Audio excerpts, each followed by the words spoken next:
ओंकार में आज इसी पर विस्तार से चर्चा करेंगे, लेकिन शुरुआत करेंगे कुछ बड़े सवालों के साथ। आज सबसे पहला सवाल, क्या देश में गैस सिलेंडर का संकट गहराने वाला है? क्योंकि जिस तरह की तस्वीरें अलग अलग राज्यों, अलग अलग जिलों से सामने आ रही है, लोग लंबी लंबी कतारों में गैस सिलेंडर लेने के लिए खड़े हैं। ऐसे में अब ये घबराहट होने लगी है लोगों को। दूसरा बड़ा सवाल, सरकार के पास अगर इस तरह की सिचुएशन क्रिएट होती है तो इससे निपटने की क्या रणनीति है, प्रशासन के पास क्या रणनीति है, वो जानने की कोशिश करेंगे। तीसरा और अहम सवाल, क्या आम लोगों की रसोई पर इसका असर पड़ेगा, इसका कितना असर पड़ने वाला है आने वाले दिनों में, ये जानना सबसे जरूरी। और इन्हीं सवालों के साथ चर्चा की शुरुआत करेंगे। ग्राउंड जीरो से हमारे साथ हमारे सहयोगी जुड़ चुके हैं। हमारे साथ दिल्ली से हमारी सहयोगी अपराजिता जुड़ी हुई है, कानपुर से पंकज अवस्थी हमारे साथ जुड़े हुए हैं, नैनीताल से राकेश जोशी जुड़े हुए हैं, नवी मुंबई से सैयद कासिम अली हमारे साथ जुड़े हुए हैं, और साथ ही छत्तीसगढ़ स्टेट हेड अमर सदाना भी हमारे साथ इसमें जुड़े हुए हैं। सबसे पहले अपराजिता, आपका रुख करूंगी। राजधानी दिल्ली की बात करें तो वहां पर किस तरह के हालात है, क्योंकि एक पैनिक सिचुएशन लोगों में देखी जा रही है। एलपीजी गैस सिलेंडर की दाम बढ़ाए गए हैं, तब से लोगों में हाहाकार मचा हुआ है महंगाई को लेकर के। हम सब चाहते हैं कि दिल्ली की बात करें तो पहले जो घरेलू 100 केजी वाला होता है, दाम थे 853 रुपए और 60 रुपए की जब बढ़ोतरी 913 रुपए जो है वो लोगों को मिलेगा।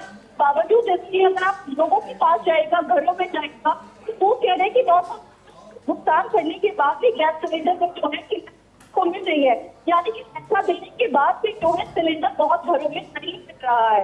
इसके अलावा जो आप देख सिलेंडर के भी दाम बढ़ाया गया 115 रुपए, जहाँ पर 1768 सिलेंडर के दाम से कमर्शियल केसी वाला उसमें बढ़ोतरी किया गया 115 रुपए का, जिसके लागत से अब 1883 रुपए में जो है कमर्शियल सिलेंडर मिलेंगे। तो कुल मिलाकर देखा जाए तो जब महंगाई बढ़ रही थी, एलपीजी गैस सिलेंडर के दाम बढ़ाए जा रहे थे, तो उस दौरान यही कहा गया था कि चलिए ठीक है, बिल्कुल बिल्कुल अपराजिता, जैसा कि हम देख भी रहे हैं कि कहीं ना कहीं सिचुएशन जो है थोड़ी लोगों को डरा रही है, लेकिन सरकार लगातार अपील कर रही है कि घबराने की जरूरत नहीं है, सरकार के पास पर्याप्त भंडार जो है वो मौजूद है। हमारे साथ नवी मुंबई से सैयद कासिम अली जुड़े हुए हैं। कासिम, वहां पर क्या कुछ हालात है, क्योंकि वहां की तस्वीरें लगातार सामने आ रही है, लोग लंबी लंबी कतारों में लगे हुए गैस सिलेंडर के लिए।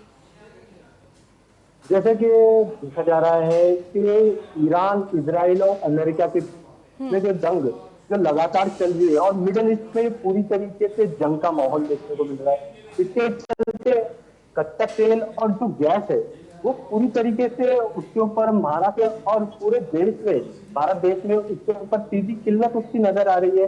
वो उसका ही असर आज नवी मुंबई में भी देखने को मिला।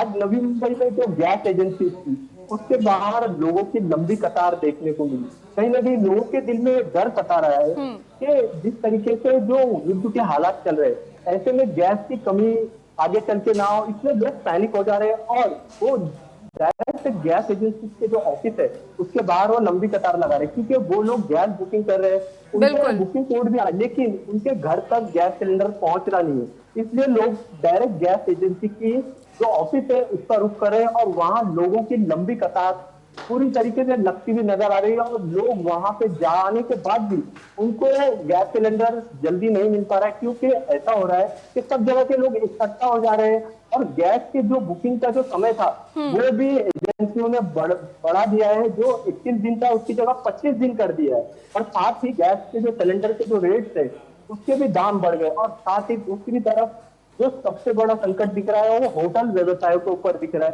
क्योंकि कमर्शियल जो गैस है वो कहीं ना कहीं बिल्कुल नहीं मिल रहा है। इस बारे में हमने वो होटल के जो व्यवसाय है, जो होटल के मालिक है, उनसे भी बात की। उन्होंने साफ तौर पे कह दिया है कि अभी तो हाल फिलहाल हमारे पास जो स्टॉक है वो चल रहा है, लेकिन ये स्टॉक 1 या 2 दिन चाहिए।